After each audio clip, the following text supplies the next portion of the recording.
Sabihin, radyo! Ano mo sabihin, radyo? Sabihin mo! Sabihin mo! Energy!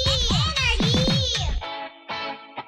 Sa mundo ng pag-ibig, minsan masaya. Oh my gosh! Tinignan ako ni Crush! Paano? May muta ka oh. Minsan masakit.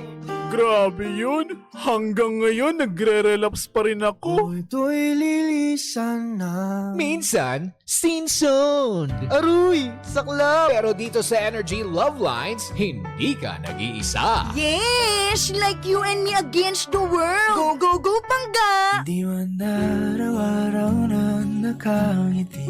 Dito, ang kwento mo, pakikinggan. Tanong mo, sasagutin. At puso mo, tutulungan naming gumaan.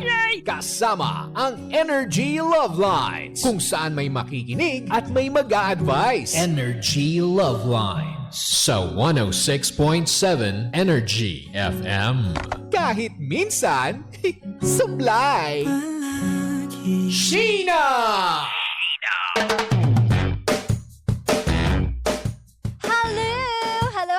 Hello! Hi mga Pangga, oras natin 2:29. Hello naman, sana ay masaya ka today. Kung hindi, bakit? Ang saya ko no, bilang yung bangs ko ngayon ay mabait. Ganyan dapat. Ang bangs hindi po nakataas. Hindi nakalutang, nakababa, diba? Hello sa mga Pangga po natin na tamad at walang magawa sa life. Kung hindi tumunganga, mag-isip, magbilang ng bituin sa langit. Kapag medyo bored ka na, paghiwalayin mo yung 3-in-1 na kape, ganyan. O kaya magbilang ka ng mga tuyong dahon. O kaya ng mga kulot na buhok. Tanggalin mo yung white hair. Ganyan. Ang dami-daming pwedeng gawin, di ba? Mag-agyo ka ng bahay mo, ganon. Kung wala tayong magawa, kesa gumawa po tayo ng mali, ng masama. Aray ko! Hindi natin gagawin yan today. Ang gagawin natin ngayon ay pag-uusapan natin ang linyahan ng mga my boy best friend or girl best friend. Ito nga kasi yung pinoproblema today. Paano nga daw ba pakikisamahan ang selos mo? Ayan na. Yung mga nagseselos po sa kaibigan ng partner. Again, so meron na ditong selos. Paano nga ba pakikisamahan kapag merong best friend yung iyong jowa at may selos factor? Dun pa lang na alam mo na meron ng selosang nagaganap. Ikaw na mismo gagawa ng paraan, di ba? Kumbaga, hindi mo na ilalagay yung sarili mo sa paraan or sa sitwasyon na alam mo magsiselos yung partner mo. Kasi meron naman po talaga mga tao na okay lang sa kanila na magkakasama. O, example na natin. Buhay ko na lang pag-usapan natin. Kasi mahirap yung example si Camerly. Hindi nyo naman siya kilala, di ba? O, di si Sheena na lang. For example, sa sistema namin mag-asawa, no, carry lang nakasama ko yung aking kaibigan na lalaki. Pero kasama yung misis niya. Sila yung mga lagi kong kasama or minsan pupunta ako sa aking best friend na si Jelius. Yan. O boy best friend yun. Pupunta ako sa kanila, kasama ko si Janong. Bakit? Kasi nabuo na namin yung friendship na kung sino yung taong mahal ko or sino yung best friend ko, kaibigan din niya. So pwede nyo po kasing simulan ng ganon, na kung sino yung kaibigan mo, magiging kaibigan din ng partner mo, ipakilala mo ng maayos. Hindi yung ikaw pa yung bubuo ng tensyon sa pagitan nila. Minsan kasi akala nyo di ba? Yung parang kinaganda mo yung, ay dati may gusto yan sa akin. Yung best friend kong yan. Ay B, sa intro pa lang X na. Ay, paano ka pa pagkakatiwalaan ng mister mo o ng jowa mo, di ba, na kasama yung best friend? Kung ang intro mo, ang entrada mo kagad ay dati may crush akin yan. B, hindi talaga ganon. O kaya naman sasabihin mo, ang gwapo ng best friend ko, no? Kaso torpe, hindi marunong manligo, yan tuloy, best friend na lang kami. Uy, hindi mo gagawin talaga yan! Doon lang naman nagkakaproblema, Pangga. Kapag nagkaroon na ng lamat, kapag pangit yung intro mo, syempre intro pa lang mahalagang mahalaga yan. Dapat sa unang pagkikita, ikaw na yung nagbibuild ng relationship. Kailangan harmonious na kagad sa umpisa pa lang. Hindi yung umpisa pa lamang, kala mo bakbakan na UFC na kagad. Yung very intimidating na kagad yung mga tingin na, oh bro. ganyan na kagad. Syempre, sasabihin mo yung best friend mo na, oy, o boyfriend ko to ha, ayusin mo. Pwede naman ganun eh. Oh, love, ito nga pala yung best friend ko. Oh, yay, friends na kayo. La la la la la, ganon.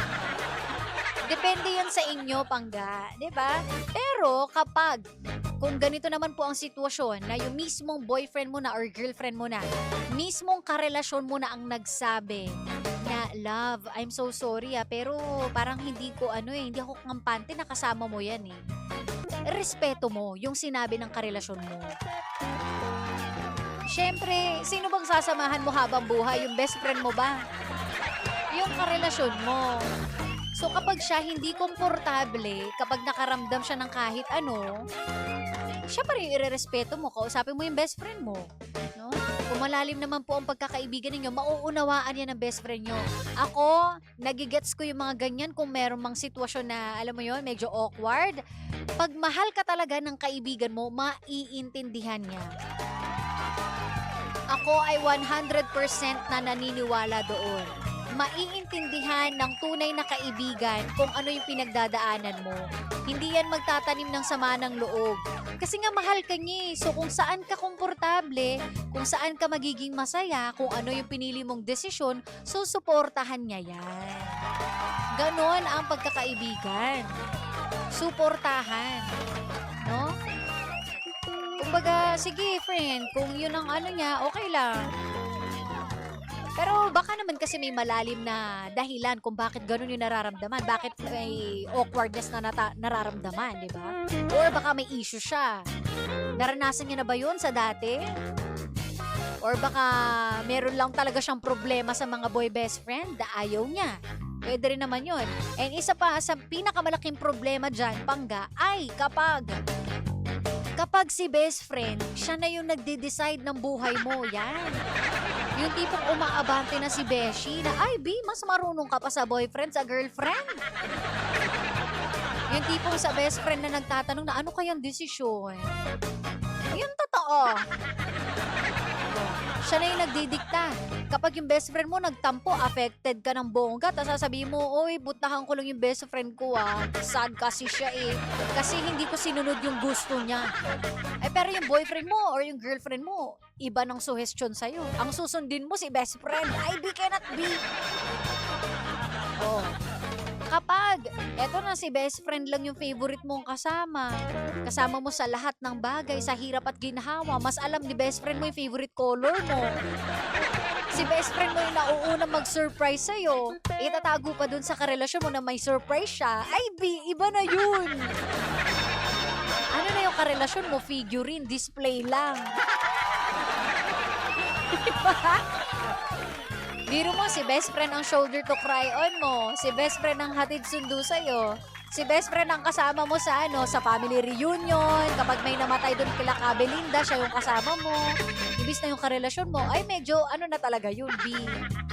For the ask na tayo dyan. Ano na? And higit sa lahat, mas red flag na yan kapag mas babait ka sa best friend mo kaysa sa karelasyon mo. Kapag etong si best friend mo ni hindi mo masigawan, careful ka sa nararamdaman niya. Pero pagdating dun sa karelasyon mo, ano ba? Huwag kang huminga, naiirita ako sa'yo. Yun na yun. Kaya anong solusyon dito? Katulad ng sinabi ko kanina, intro pa lang gandahan nyo na. Kailangan maaliwalas, alam mo yon, maluwag sa pakiramdam yung pagpapakilala mo sa kanila, magkakaintindihan sila, ikukwento mo yung background kung paano kayo nagkakilala ng best friend mo. Kumbaga, bigyan mo na ng dagdag na na, oy, magkakasundo kayo niyan. Mabait yan sa akin. Magiging mabait yan sa'yo. Masarap kasama yan. O, edi lagi kayong lalabas. Hindi na mag-iisip yung karelasyon mo na, ba't kasama mo yan? Hindi na siya magkakaroon ng agam-agam na baka mamaya magkagustuhan kayo, magka-developan kayo. Okay? Importante again, communication. Respeto din sa inyong karelasyon. Ayan. Alright?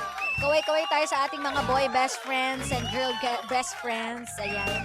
Sa aking mga best friends, hello. Maraming salamat, tinanggap niyo ang aking asawa. O, diba? Di ang saya namin.